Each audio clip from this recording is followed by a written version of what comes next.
March 11th, Numbers 15:17 through 16:40. The Lord said to Moses, "Speak to the Israelites and say to them, when you enter the land to which I am taking you, and you eat the food of the land, present a portion as an offering to the Lord. Present a loaf from the first of your ground meal, and present it as an offering from the threshing floor. Throughout the generations to come, you are to give this offering to the Lord from the first of your ground meal.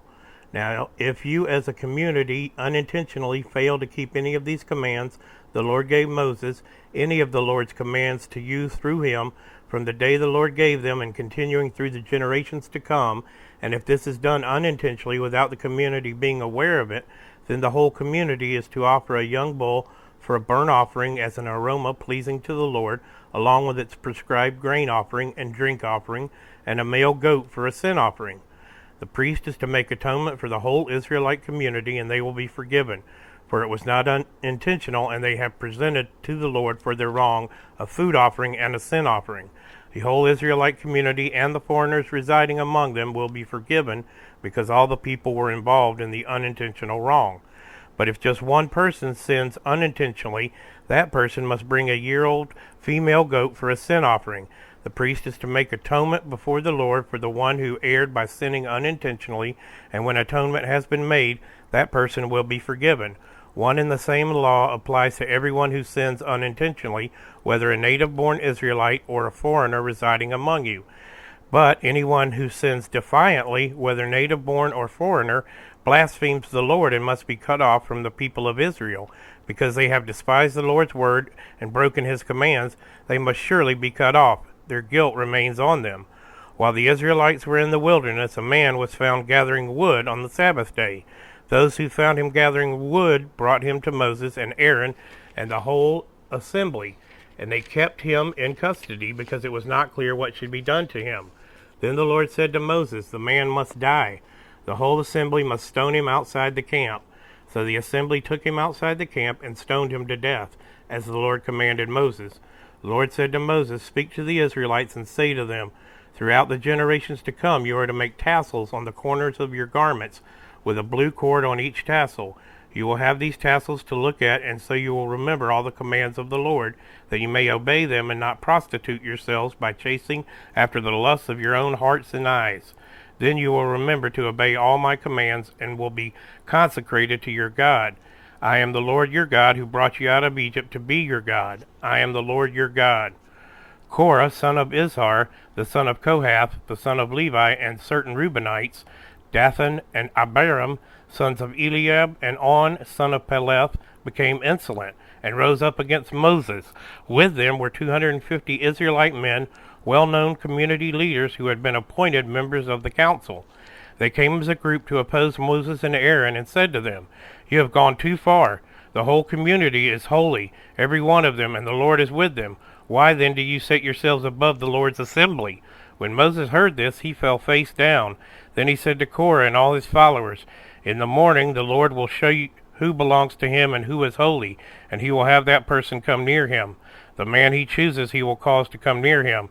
You, Korah, and all your followers are to do this. Take censers, and tomorrow put burning coals and incense in them before the Lord. The man the Lord chooses will be the one who is holy.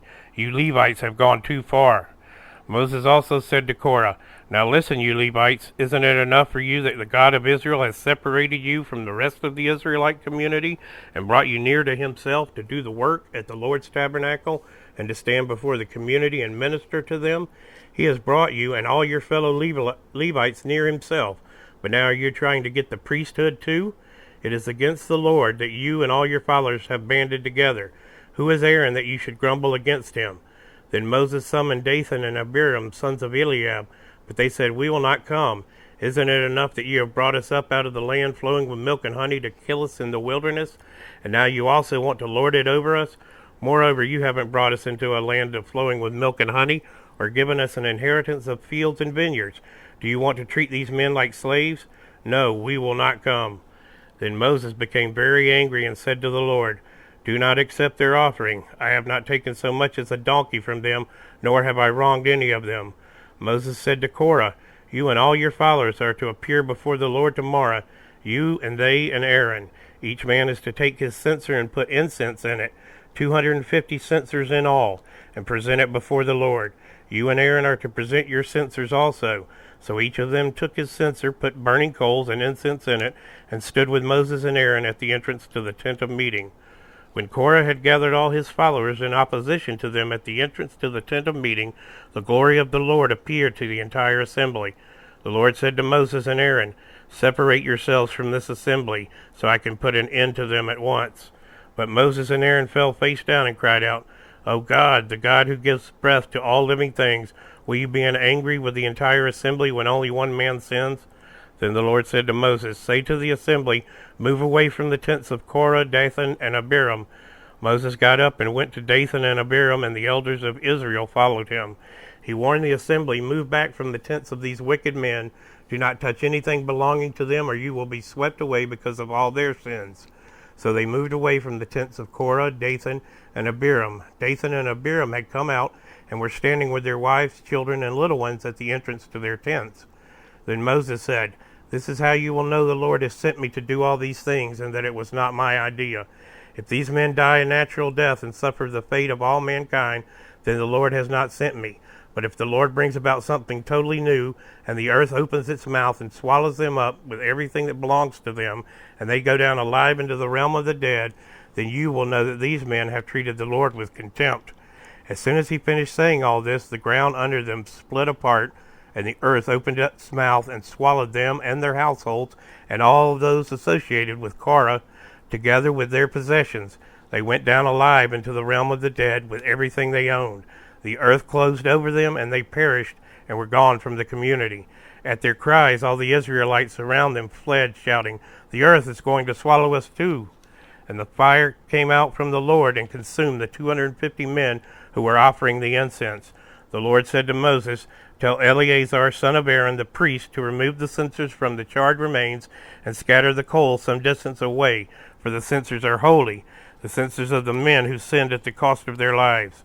Hammer the censers into sheets to overlay the altar, for they were presented before the Lord and have become holy. Let them be a sign to the Israelites." So Eleazar the priest collected the bronze censers brought by those who had been burned to death, and he had them hammered out to overlay the altar, as the Lord directed him through Moses. This was to remind the Israelites that no one except a descendant of Aaron should come to burn incense before the Lord, or he would become like Korah and his followers. Mark 15, 1-47. Very early in the morning, the chief priests, with the elders, the teachers of the law, and the whole Sanhedrin, made their plans. So they bound Jesus, led him away, and handed him over to Pilate. "Are you the king of the Jews?" asked Pilate. "You have said so," Jesus replied. The chief priests accused him of many things, so again Pilate asked him, "Aren't you going to answer? See how many things they are accusing you of?" But Jesus still made no reply, and Pilate was amazed.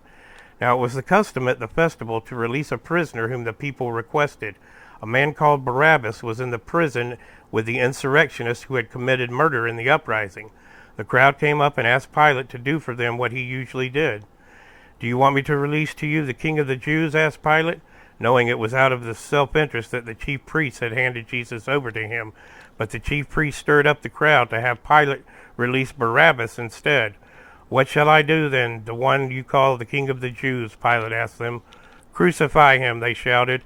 "Why? What crime has he committed?" asked Pilate. But they shouted all the louder, "Crucify him." Wanting to satisfy the crowd, Pilate released Barabbas to them. He had Jesus flogged and handed him over to be crucified. The soldiers led Jesus away into a palace, that is, the praetorium, and called together the whole company of soldiers. They put a purple robe on him, then twisted together a crown of thorns and set it on him. And they began to call out to him, "Hail, King of the Jews!" Again and again they struck him on the head with a staff and spit on him. Falling on their knees, they paid homage to him. And when they had mocked him, they took off the purple robe and put his own clothes on him. Then they led him out to crucify him. A certain man from Cyrene, Simon, the father of Alexander and Rufus, was passing by on his way in from the country, and they forced him to carry the cross. They brought Jesus to the place called Golgotha, which means the place of the skull. Then they offered him wine mixed with myrrh, but he did not take it, and they crucified him. Dividing up his clothes, they cast lots to see what each would get. was 9 in the morning when they crucified him.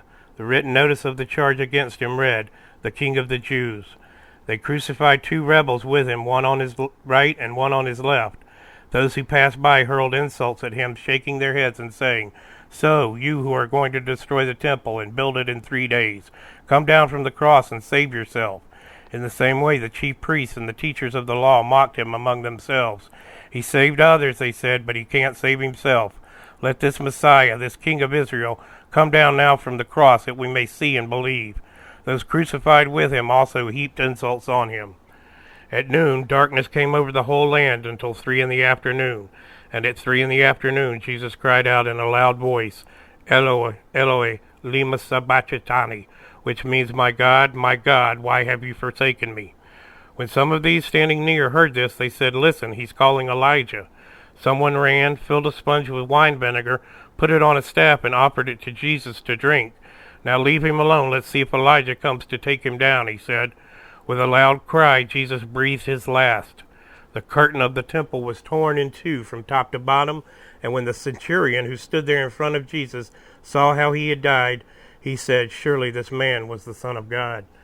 Some women were watching from a distance. Among them were Mary Magdalene, Mary the mother of James the younger, and of Joseph, and of Salome. In Galilee these women had followed him and cared for his needs. Many other women who had come up with him to Jerusalem were also there. It was preparation day, that is, the day before the Sabbath. So as evening approached, Joseph of Arimathea, a prominent member of the council who was himself waiting for the kingdom of God, went boldly to Pilate and asked for Jesus' body. Pilate was surprised to hear that he was already dead. Summoning the centurion, he asked him if Jesus had already died. When he learned from the centurion that it was so, he gave the body to Joseph. So Joseph bought some linen cloth, took down the body, wrapped it in the linen, and placed it in a tomb cut out of rock. Then he rolled a stone against the entrance of the tomb. Mary Magdalene and Mary the mother of Joseph saw where he was laid. Psalm 54, 1-7. For the director of music with stringed instruments, a maskil of David, when the Ziphites had gone to Saul and said, "Is not David hiding among us?"